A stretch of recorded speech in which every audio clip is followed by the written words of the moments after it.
Agora nós temos uma outra palestra com o tema Recursos Fonoterápicos na pessoa com T21.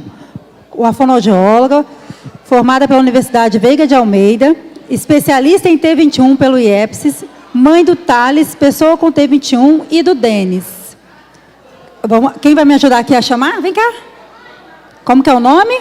Rafaela do Lopes. E quem que a gente vai chamar, Rafaela? Michele. Michele. Obrigada.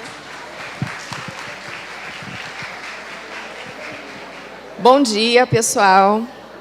Vamos começar aqui. Vou ver se eu consigo correr, adiantar um pouquinho, né? Que a gente está um pouquinho atrasado. E tive uma dificuldade grande em montar essa apresentação para poder compilar em 40 minutos, 30 minutos, o que eu costumo falar em 3 horas em consultório, para consulta inicial de orientação parental. Mas vamos lá. Pode passar o primeiro slide aí, por favor. Aqui, síndrome de Down ou trissomia do cromossomo 21 ou T21, são os termos que nós utilizamos ainda. Então, é preciso conhecer as especificidades da T21 para melhor atuar na habilitação e reabilitação dessa população.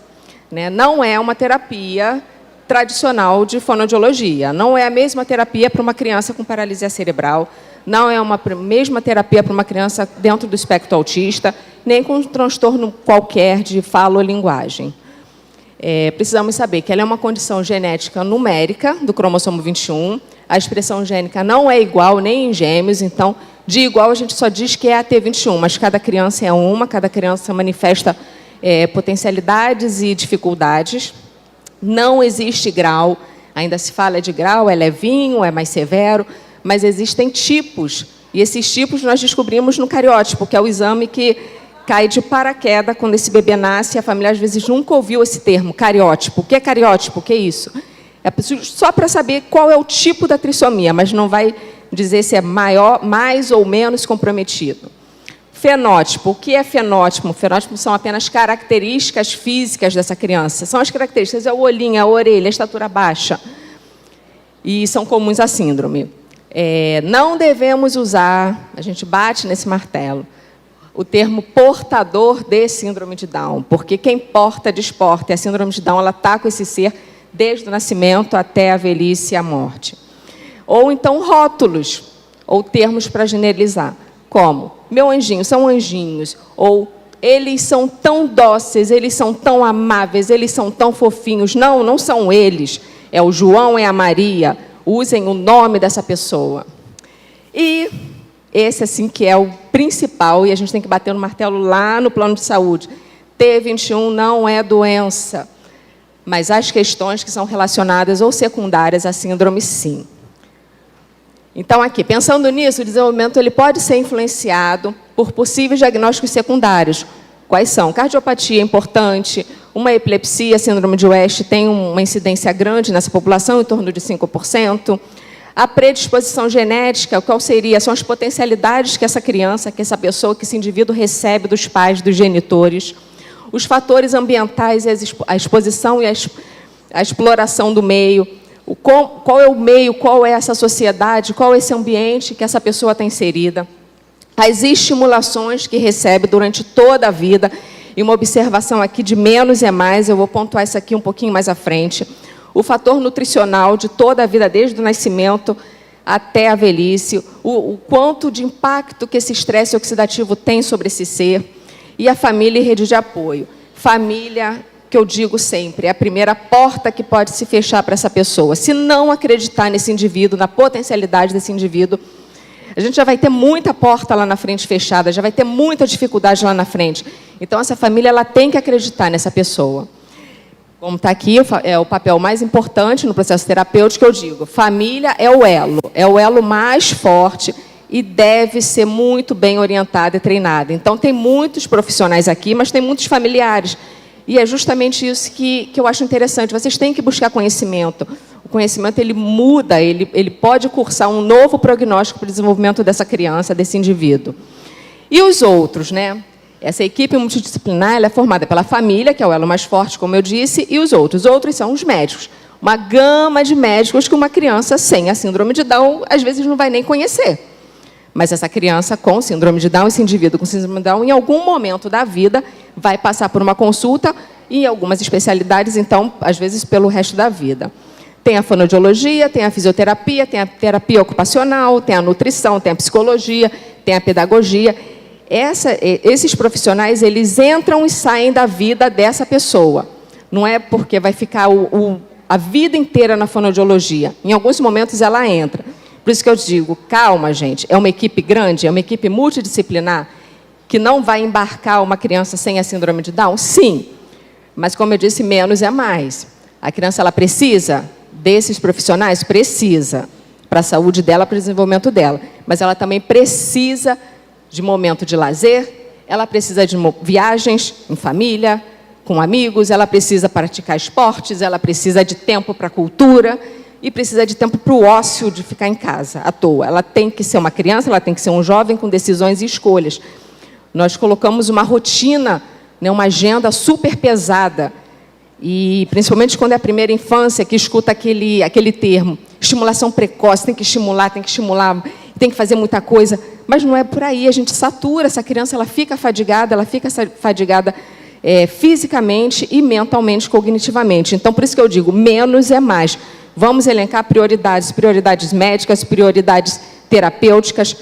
O terapeuta entra e sai durante a vida, durante o curso de vida dessa pessoa. Então, falando agora um pouquinho da fonoaudiologia, né? Quais são as dificuldades, alterações manifestadas em pessoas com T21? E onde que a gente pode também, inclusive, atuar?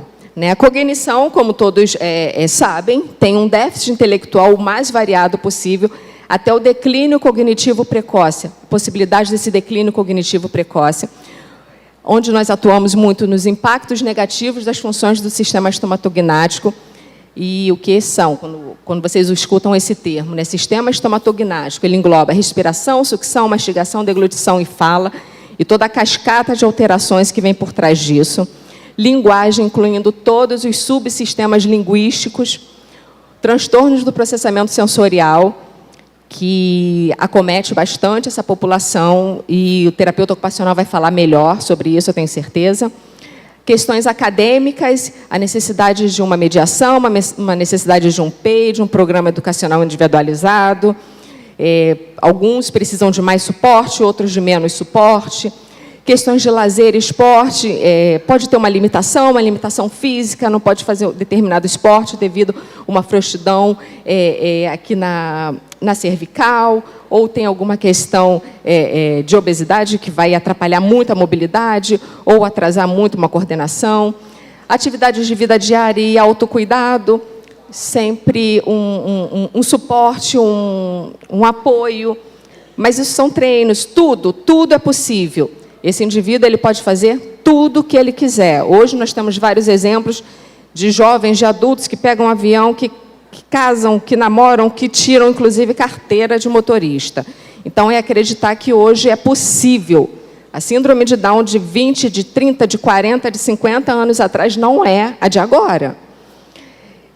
Questões laboral, de trabalho, tem o trabalho apoiado e tem o trabalho mesmo independente nas mais variadas funções e as manifestações clínicas de outros transtornos, síndromes ou doenças. Volta um pouquinho. Esse último item é o de maior impacto que eu vejo. O desenvolvimento, quando esse indivíduo tem apenas a síndrome de Down, ele tende a cursar de uma forma, tanto o desenvolvimento cognitivo quanto linguístico. Quando essa criança, quando esse indivíduo tem alguma comorbidade associada, tem algum transtorno, alguma doença secundária à síndrome de Down, e aí nós podemos elencar aqui o transtorno do espectro autista, ele tende a cursar de outra forma. Mas, Michele, se é o fim? Não. Um diagnóstico nunca é um fim, ele é um norteador para terapia, ele é um norteador para caminhos. Mas o prognóstico é diferente, o desenvolvimento é diferente. Próximo. E aqui, a fonoaudiologia ela pode atuar desde a estimulação precoce, lá com aquele bebezinho na UTI NEL, até a gerontologia. Próximo.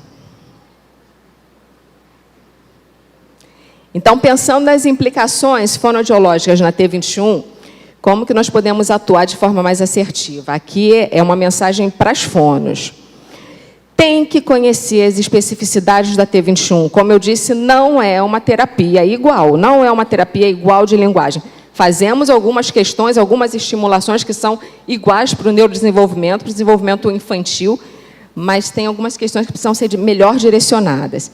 Tem que conhecer essas especificidades para fazer os encaminhamentos médicos e terapêuticos, porque a gente tem que trabalhar junto e está sempre em constante atualização, estudando, porque a ciência ela é assim, ela é muito rápida. O que nós fazíamos 10 anos atrás em terapia, a gente faz diferente hoje, nós temos recursos, então essa pessoa ela precisa se capacitar. Quanto maior for o leque de capacitações, melhor ela vai poder elencar o que vai usar para determinado indivíduo. Próximo. E volta umzinho. Peraí, não, volta aí mesmo. Não, esse mesmo, volta. Próximo. Isso. Sabendo das questões, né, pertinentes da T21, das especificidades, a gente vai conseguir elencar prioridades. Uma observação que eu faço aqui é que a família ela chega no consultório, ela tem geralmente 2 queixas principais. Uma é sobre a boca da criança, e aí envolve aquela linguinha para fora e a questão de alimentação. E a outra, quando o meu filho vai falar. Essas são as principais queixas, os principais anseios que essa família tem. E a gente tem que observar se a criança ela tem, inclusive, pré-requisitos para fala, ou se ela tem condições clínicas para vedar aquela boca ou para guardar aquela linguinha. Então, a gente tem que fazer uma balança bem equilibrada e deixar isso bem claro para a família, que nem sempre o que a família quer é o que a criança precisa ou aquele indivíduo precisa. E, com isso, a gente faz planos bem definidos, planos terapêuticos bem definidos, que devem ser sempre reavaliados. Se não está evoluindo, alguma coisa está sendo feita de errado. E o problema não é da criança, o problema é do terapeuta, que não está observando, que não está havendo mudança, então ele precisa mudar o que é a forma dele de agir. Tem que incluir a família nesse processo, como eu disse, e bato nessa chave, a família é o elo mais forte. Se possível, traz essa família para dentro do SESC terapêutico, ela precisa ver o que está acontecendo, ela precisa ser orientada, ela precisa ser muito bem treinada. E não desistir jamais. Não existe caso perdido, não existe não vai conseguir. A gente tem que tirar isso da nossa cabeça. Um exemplo rápido, eu fui ouvir a palavra mamãe do meu filho quando ele só tinha 5 anos. Próximo. Então, aqui, vamos dar uma destrinchada rapidinho nessas questões do sistema estomatognático. A respiração, o que nós observamos nesse indivíduo com síndrome de Down?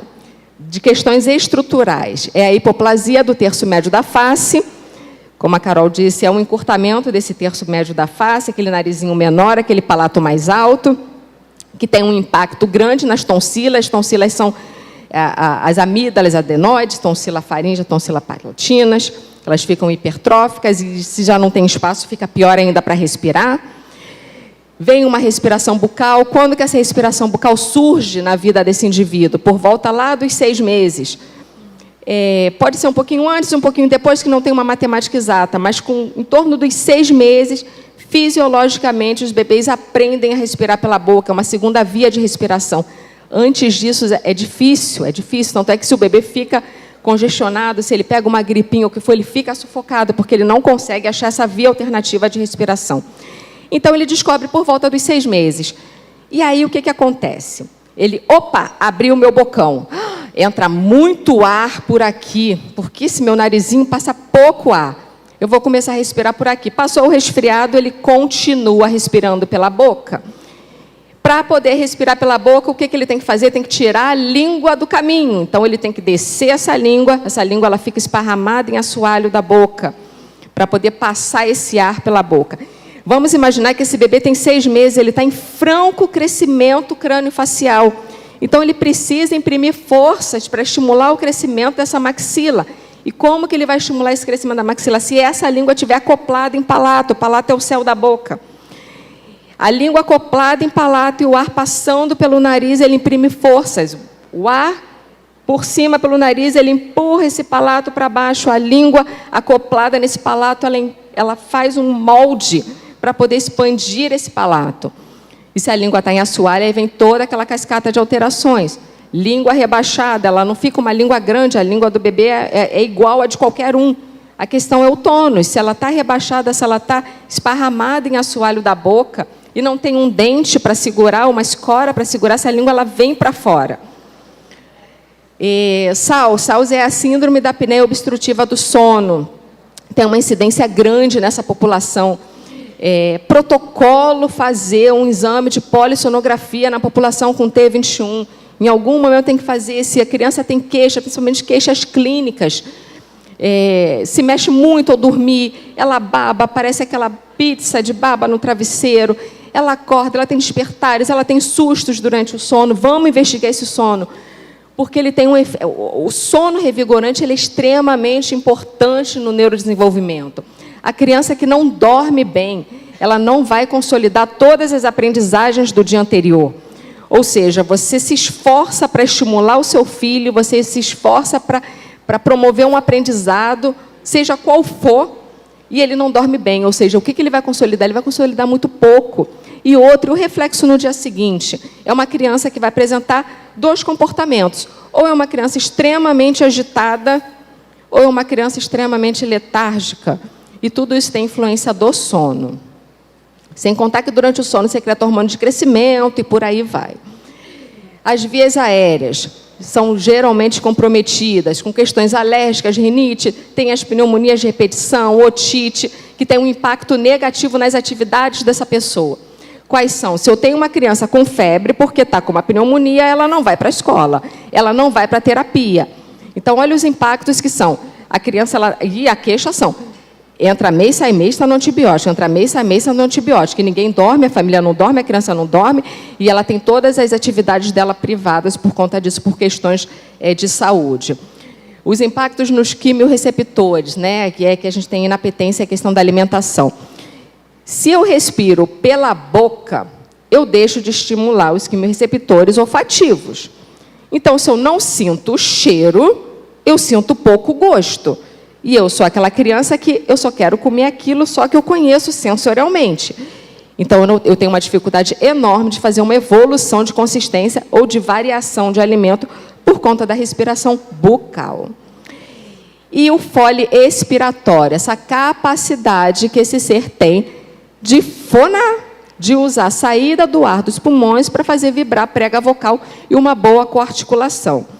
O que observamos muito nos jovens, nos adultos, é uma fala cortada, porque falta fole. É uma incapacidade de organizar a saída de ar de forma contínua. Ou seja, utilizar um único fole expiratório para falar uma sentença inteira, completa, com 15, 20 palavras. O que a gente consegue. E na T21 a gente observa que não. Então é que ela fala assim. Sabe, Michele?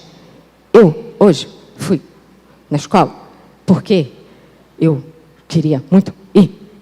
Vocês perceberam que a cada palavra há uma inspiração e uma expiração. Uma necessidade de estar coarticulando esse fole expiratório a cada palavra. Não há uma coarticulação, não há uma fluidez de fala.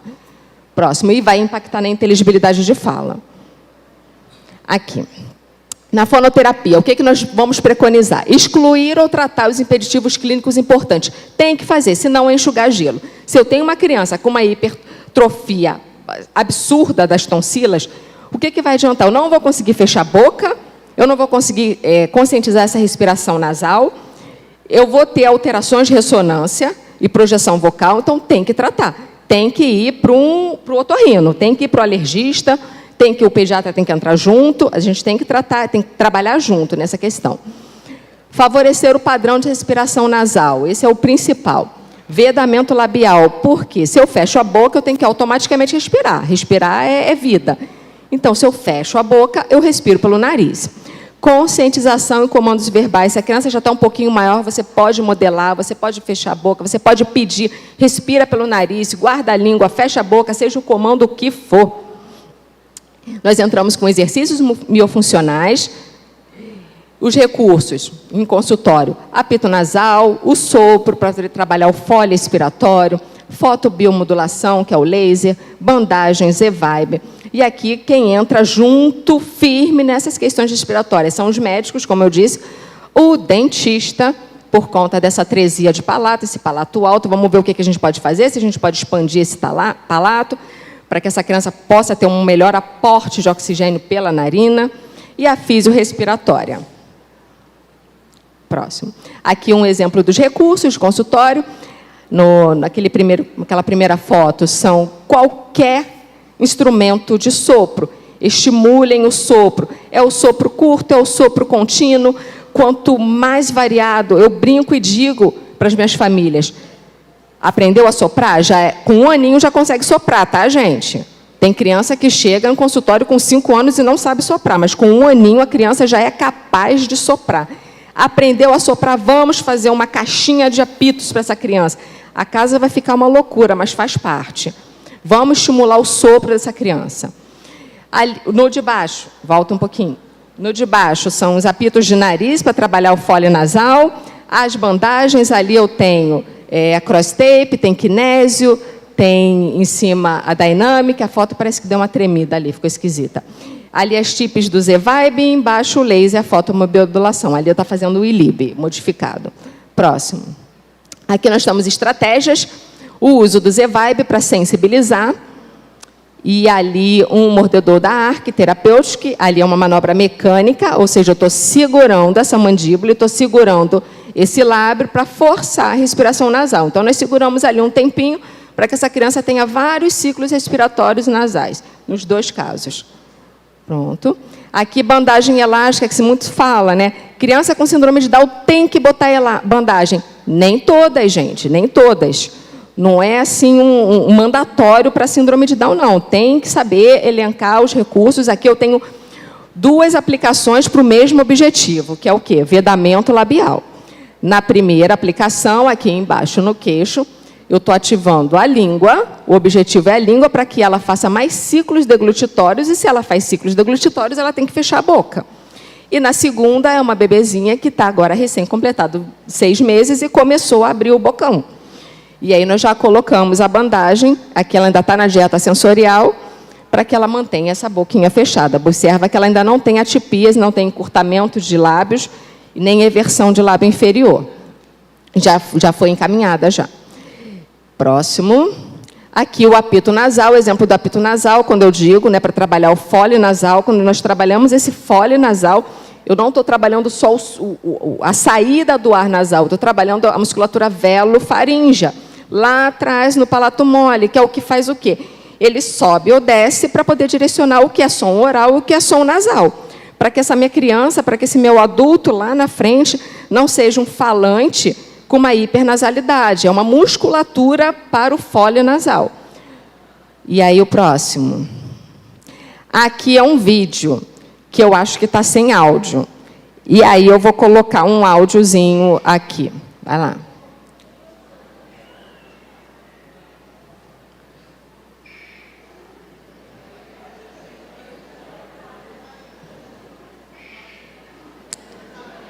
Observaram? Então, aqui é o apito alemão. A gente faz esse treino de fole nasal. O Heitorzinho tem 1 ano.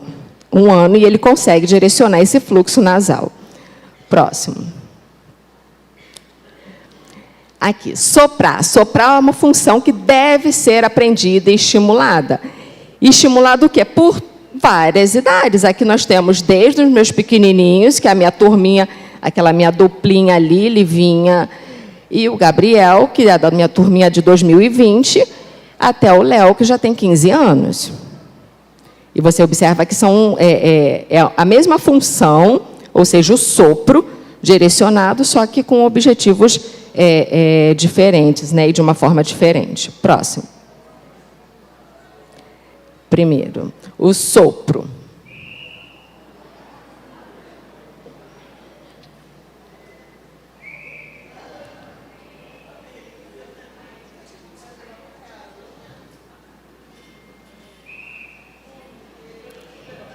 Observaram? Heitorzinho de novo, com 1 ano.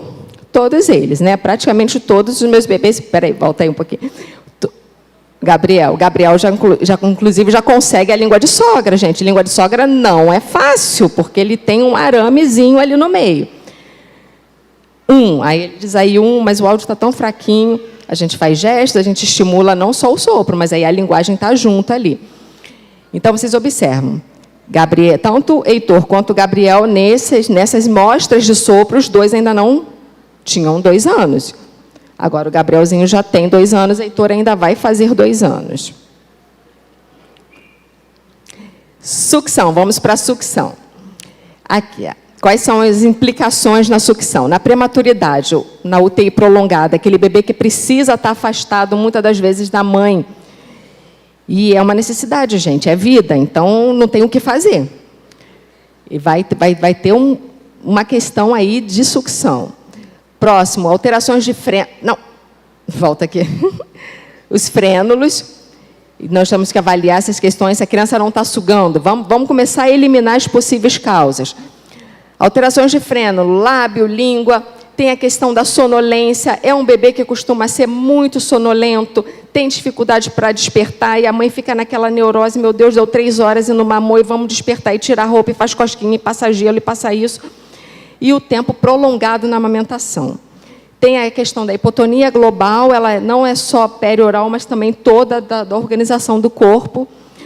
Tem a fadiga por conta da cardiopatia, é um bebê que cansa fácil, aí essa mamada ela fica longa, se a mamada fica longa, o que tem? Tem perda de aporte calórico, mas é um bebê que precisa ganhar aquelas gramas ali para fazer a cirurgia. Não pode ter aquela mamada ou aquele aleitamento prolongado.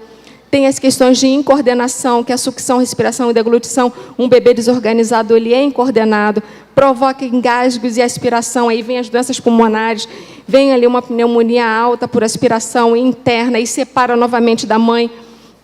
Tem a questão de ter baixo peso, porque se não tem um aporte adequado nutricional, mama tão pouquinho. Mas aí eu passei para a mamadeira, necessidade de mamadeira, ok, não vamos condenar a mamadeira. De preferência, se puder, o peito materno é melhor. Mas, se não puder, vamos para a mamadeira. Precisa de um volume X, mas a criança só consegue um volume Y, porque ela cansa, porque ela fadiga, porque ela não coordena. E a questão da rede de apoio. A mãe ela precisa da rede de apoio, ela precisa de uma consultoria de amamentação, ela precisa ser encorajada. Se não, seja a questão que for, se não for possível, tem que ter uma rede de apoio, ela tem que ter a família, ela tem que ter amigos junto para poder ajudar. Próximo. Aqui, na fonoterapia, nós temos que favorecer o controle da musculatura oral, esse é o objetivo principal. A consultoria ao seio ou à mamadeira, para que essa criança sugue, porque ela precisa sugar. Nós temos a técnica do Finger, a translactação, para poder promover aí, a gente entra o quê? Naquela criança que precisou ficar afastada da mãe pela internação prolongada na UTI, e é possível fazer uma relactação ou a translactação com qualquer idade. E as estimulações, nós usamos o treino de sucção, com a fotomodulação, a bandagem, a pipeta, o copo da arca, a sondinha, canudos variados, tem uma gama de instrumentos. Próximo. Aqui, umas fotos dos recursos, bandagem novamente, ela entra.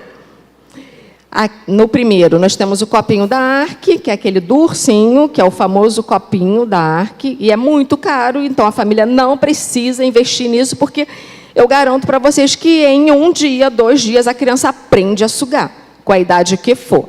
Mas aí ela faz o copinho genérico, com uma bisnaguinha de ketchup e uma mangueirinha de aquário. E pronto, e está feito o copo. Esse copinho vai ser usado 1, 2, 3 dias no máximo, eu garanto que aprende, porque vai por gravidade. Você aperta e você dá um inputzinho sensorial, sai um pouquinho de gota e a criança dá a sequência. Ali embaixo eu tenho a pipeta, para poder dar gatilho, e do lado um copinho e uma sondinha bem fininha para a criança sugar na sondinha.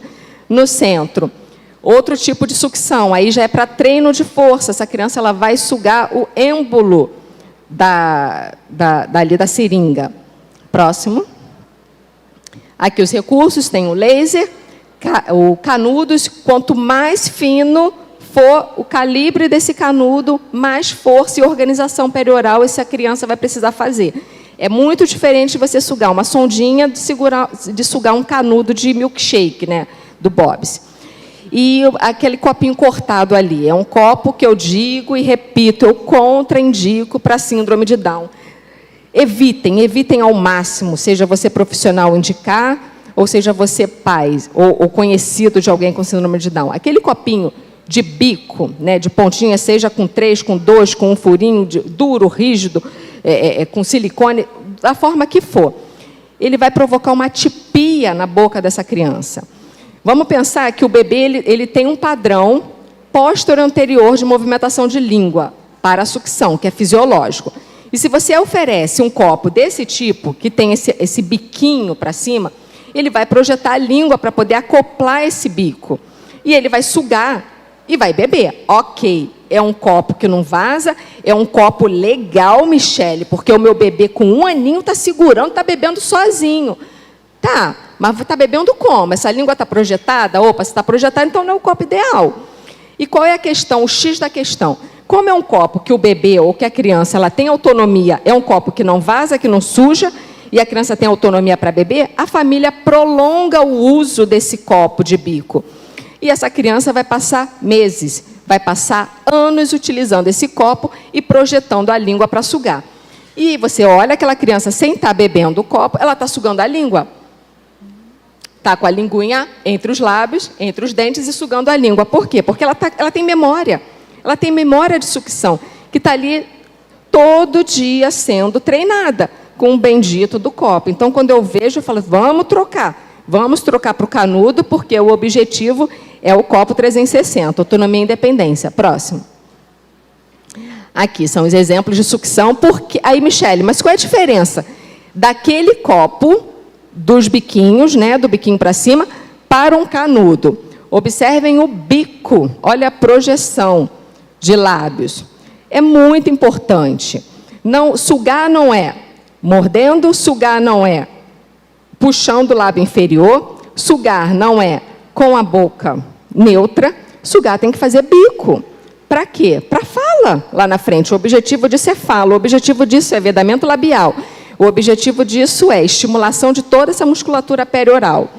Ali está o copinho da ARC, e nas duas outras fotos são a sucção na sondinha.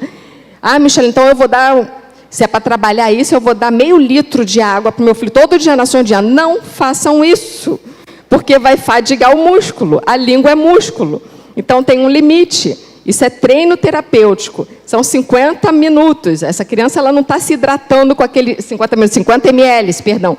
50 ml, ela não está se hidratando com aqueles 50 ml do copinho. Ela está treinando a musculatura. Não fadiguem lábio, não fadiguem língua das crianças, pelo amor de Deus. Próximo. Aqui é um videozinho do Gael sugando.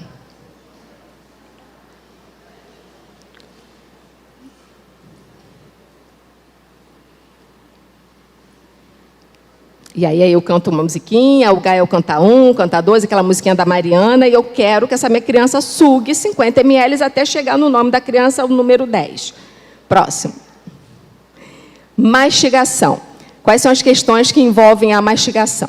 Aí nós temos a hipotonia em coordenação. Essa daqui ela é bem visível praticamente em todos. E aí a criança, inicialmente, ela tem uma preferência por batido ou uma comida bem úmida, aquela comidinha mais fácil, onde ela não tem que fazer nenhuma organização oral nem perioral. As questões dentárias. E aí tem a agenesia de elementos, ou seja, a ausência de elementos dentários, o atraso na erupção, que vai ter um impacto direto na evolução de consistência. Se eu tenho um bebê que faz 1 ano sem nenhum dente, a família ela tem medo de ofertar frações ou pedaços um pouquinho maiores, não é pedação, não vai dar um pedaço de bife para a criança comer, mas ela precisa mastigar desde sempre. O alimento ele precisa ser ali, ó, amassadinho no garfo. Questões de má oclusão, mordida aberta, mordida cruzada anterior ou posterior, que vai provocar atipias mastigatórias. O amassamento com a língua, que é muito comum. Se eu tenho uma boca hipoativa, em vez de eu usar os meus molares ou uma região de molares para mastigar, eu vou usar a língua para amassar. Então, eu recebo esse alimento, amasso com a língua e engulo. Engulo da forma que ele veio para a minha boca. sem triturar, sem fracionar esse alimento. E aí tem toda aquela cascata de alterações gastrointestinais. O medo da família pelo engasgo. A família não evolui a alimentação ou tem medo de evoluir o alimento da criança com medo dela engasgar. Olha o capacitismo aí, gente. A criança ela tem a mesma condição de comer como a outra, salvo se ela tiver alguma comorbidade importante. E a gente tem que incentivar o BLW participativo. É possível, a alimentação do bebê com as mãos. É pegar a comidinha, o bebê ser estimulado a pegar esse alimento e levar a mão, mas esse bebê só vai pegar esse alimento e levar a mão se foi um bebê que explorou muito a boca. É aquela criança que teve a mão livre para levar a mão à boca, levar objetos à boca. Antes dela levar uma comida à boca, um alimento à boca, ela levou muito aquela mãozinha à boca. Ela se autoestimulou bastante. Tem as questões de alteração sensorial, do transtorno do processamento sensorial, onde a minha criança vai manifestar preferências por determinados alimentos ou aversão ao novo. Ela só vai querer aquele mesmo porque aquilo é fácil para ela, é familiar para ela e não dá muito trabalho. Ou seja, mastigar dá trabalho, mastigar tem que movimentar a mandíbula, tem que protruir lábio, tem que organizar a língua. Então, ela vai preferir o mais fácil ou o mais cômodo.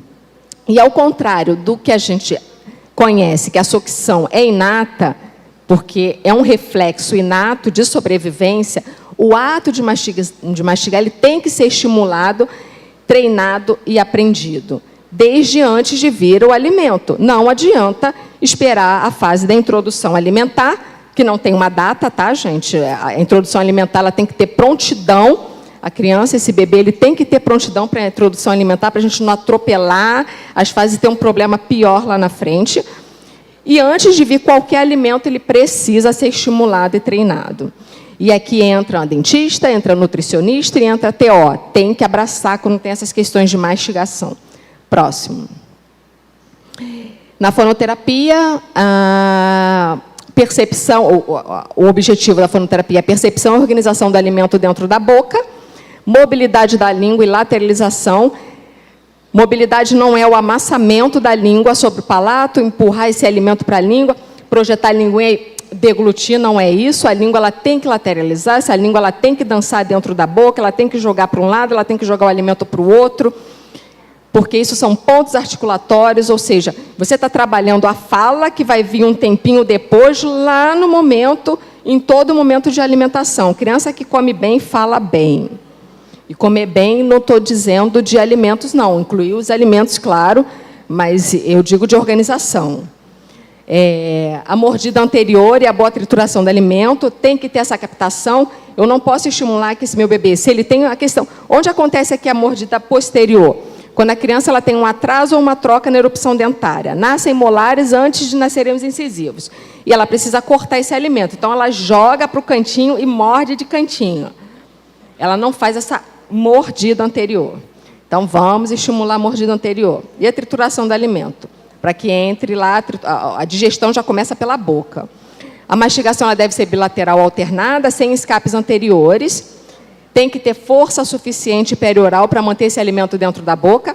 As manobras de MO, fotobiomodulação, eletroestimulação, os alimentos, mordedores, garrotes, e-vibe e adaptadores. São os recursos que nós podemos usar. Pronto. Próximo. Aqui uma fotinha dos recursos. Laser, a eletroestimulação. Uma observação aqui, eu uso pouco eletroestimulação nas minhas crianças, elas não toleram muito, agora os recursos com laser são fantásticos. As chips do Z-Vibe, para estimulação perioral e intraoral.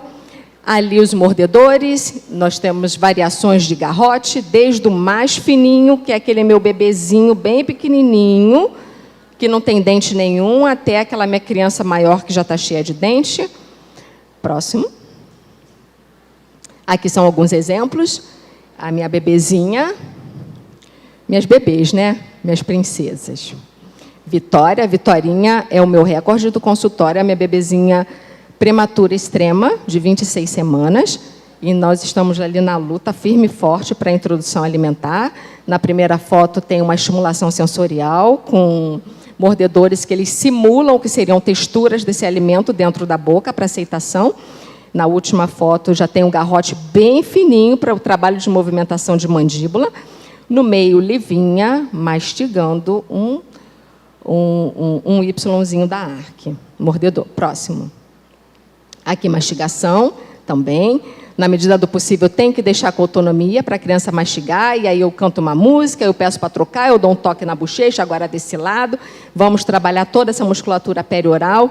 Olha como é que fica mais organizado a boca, quando essa boca está ativa, ela está funcionante. Próximo. Aqui é o BLW, tem que acreditar, é possível, acreditem na criança, deem oportunidade, deixa essa criança tocar no alimento, deixa essa criança pegar o alimento. Até o momento da sujeira, não tem problema, gente. Deixa a criança só com fralda. Vamos embora.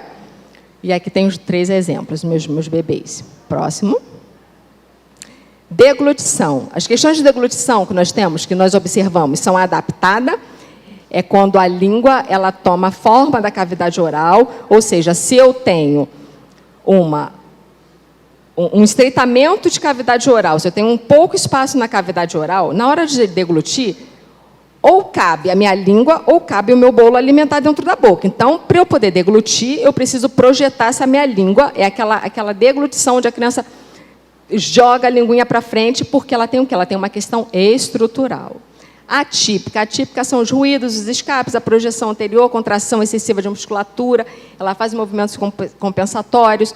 Disfagia já é uma questão um pouquinho mais delicada, provavelmente vai envolver alguma questão secundária, alguma questão onde que vai ter um impeditivo para essa criança deglutir, e aí tem os riscos mesmo, onde vai chegar o último ponto ali, que ela não vai se tornar efetiva e segura. E aí que vem a questão. Nós queremos, sim, que a nossa criança coma pela boca. Comer é um ato social. Mas, se não for efetivo e seguro, efetivo é ter o suporte adequado, hídrico e nutricional, e seguro, onde essa criança não tem episódios de pneumonia de aspiração, é de se conversar e de chegar a um acordo com a equipe médica para a indicação de uma GTT, mas isso não significa que a gente não vai continuar fazendo estimulação oral. Próximo. Então, a fonoterapia ela tem que favorecer a deglutição de líquidos e alimentos de forma efetiva e segura, o gerenciamento de saliva, as manobras de MO, fotobiomodulação, eletroestimulação, bandagem e estimulação tátil, térmica e gustativas. Entra junto aqui o médico assistente e o nutricionista, gente, para poder organizar ali a consistência, o aporte nutricional. Próximo. Aqui são os recursos. Novamente, eletroestimulação, canudos, bandagem, os copinhos, tem copos de treinamento ali, o verde, o azul e o rosa, para a gente poder treinar. E o objetivo começa com o copinho da ARC, o copinho com estímulo, passa para um canudo, para depois um copo 360. Próximo. Aqui, vamos falar dos tônus rebaixados. Cuidado, tá, gente, com a estimulação vibratória e a térmica. Por quê? Eu coloquei até essa observação aqui. Se o estímulo, seja ele vibratório ou térmico, é contínuo, ele reduz o tônus. Então, não é indicado na T21, onde a gente já tem um tônus rebaixado. Ele é indicado numa criança com a paralisia cerebral, onde tem aquele hipertônus. O estímulo deve ser breve, intermitente e com pausas. Ou seja, ele auxilia a ter uma ativação, uma resposta motora rápida. E ele precisa ser bem pontual, ali no músculo que você quer ativar, breve e durante o dia. Uma vez de manhã, uma vez de tarde, 2 vezes aqui, 3 vezes ali, e pronto, e chega. Menos é mais. Pensem sempre nisso, menos é mais. Se eu mantenho o estímulo, eu acomodo, e aí eu perco o que eu quero, a resposta que eu quero. Próximo.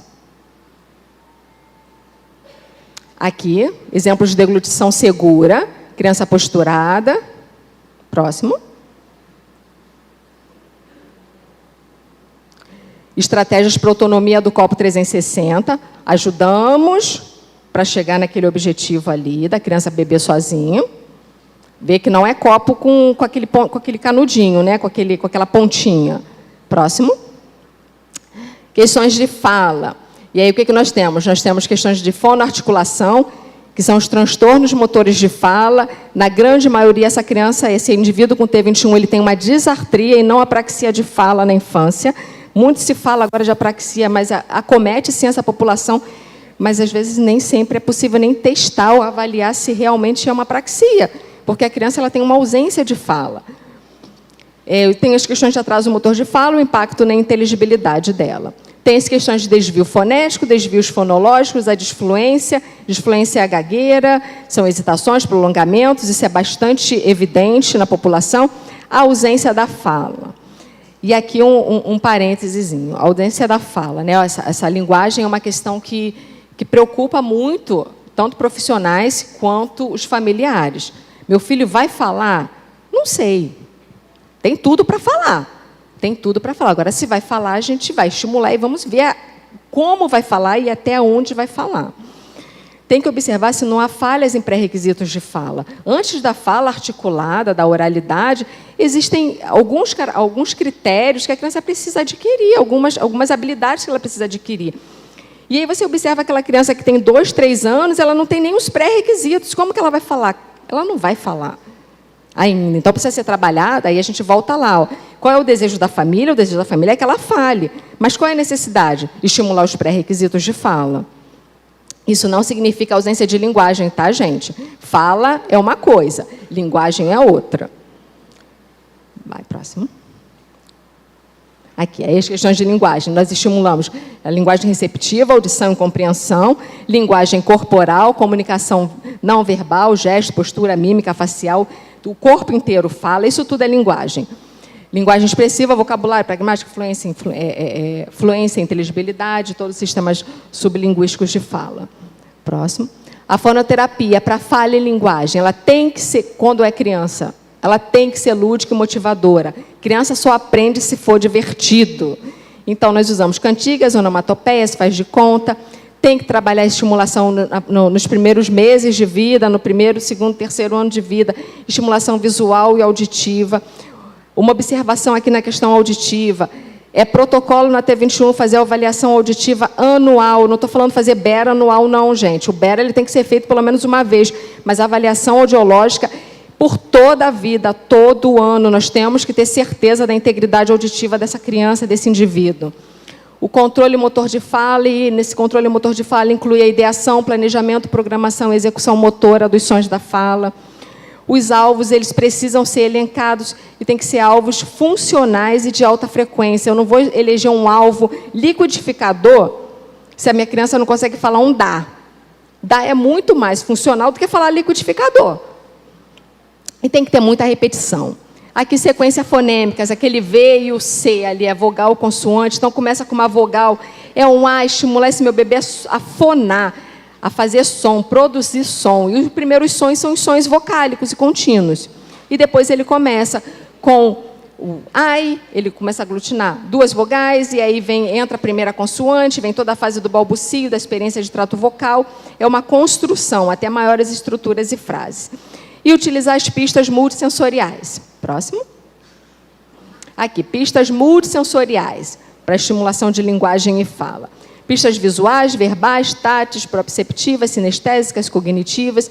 E aí aqui nós temos prompt, DTTC, REST, comunicação aumentativa alternativa, gesto motor de mãos. E aí o gesto motor de mãos entra esses programas todos, o programa do Baby Signs, método dos dedinhos, multigestos, plus hand, são pistas.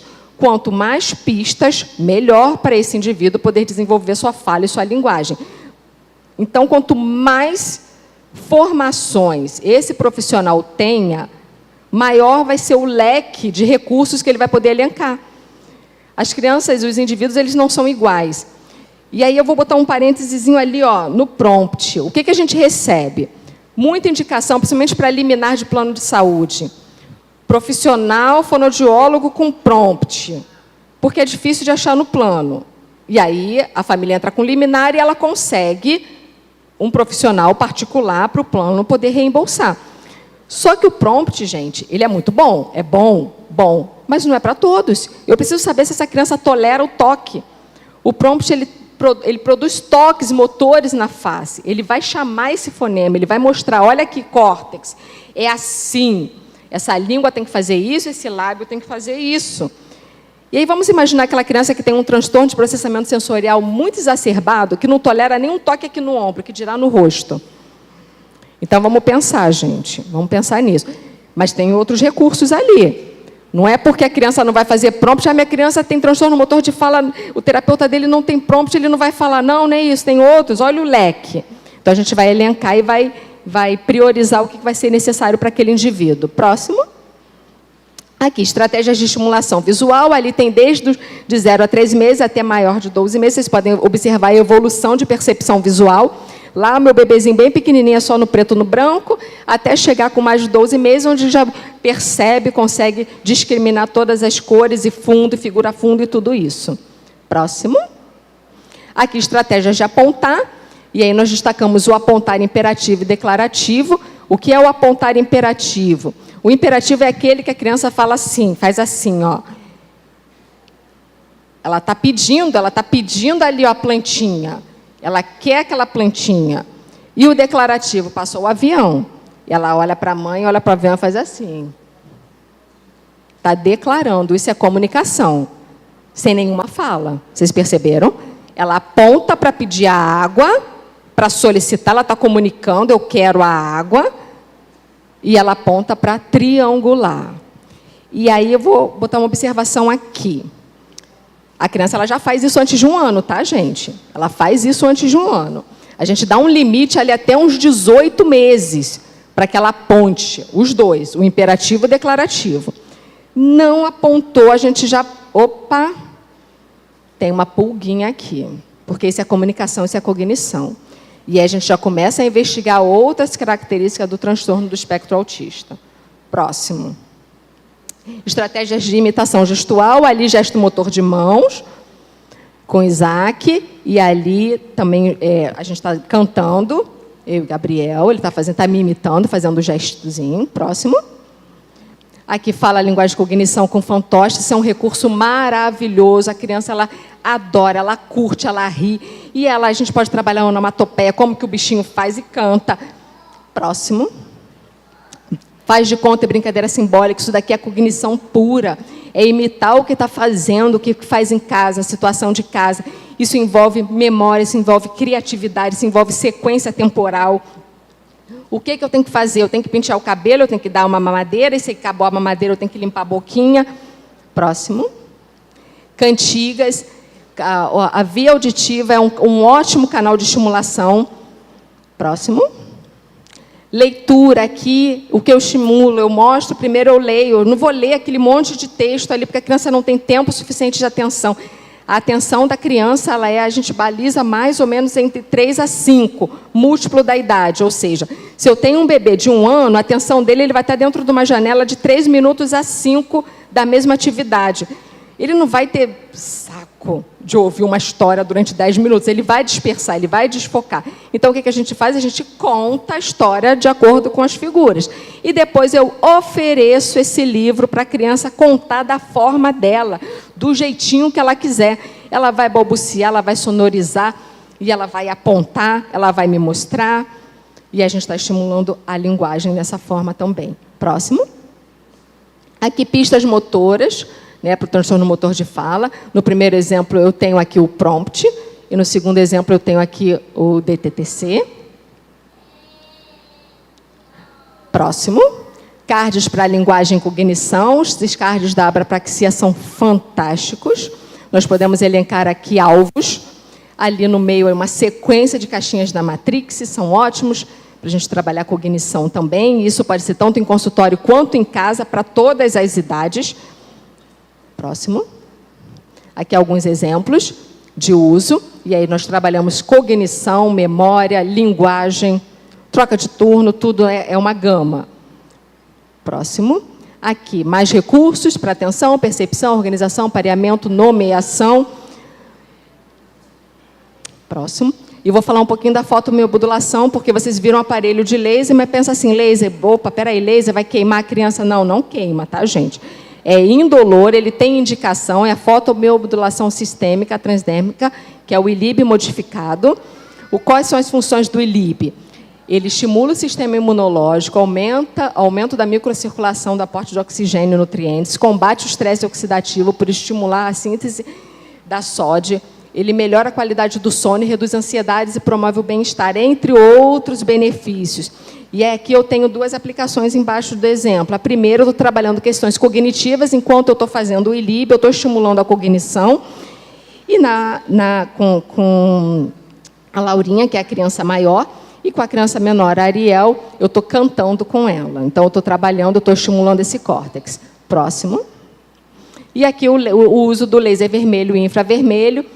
Na aplicação na fonoaudiologia, nós temos para analgesia, DTM, disfagia, briquismo e bruxismo, uma resposta maravilhosa. Atua no fluxo salivar, tanto para a cialorreia, que é aquele aumento de saliva, quanto para a xerostomia, que é a ausência dessa saliva. Treino muscular para acelerar o ganho de força e desempenho para diversas atividades e funções. Próximo. Aqui algumas literaturas que eu tenho lá no consultório, que me guiam de vez em quando, lá eu dou uma olhada. E é uma indicação para profissionais e também para quem está em casa, quem quiser fotografar aí, pode ver. Indico essas literaturas. E esse é o Thales, é o motivo que eu respiro síndrome de Down há 14 anos. Muito obrigada, pessoal.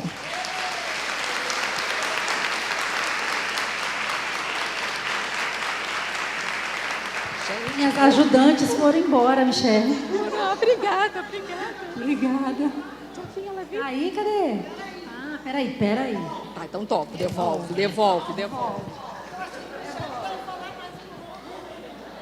Menina, é a metralhadora aqui, eu liguei a metralhadora.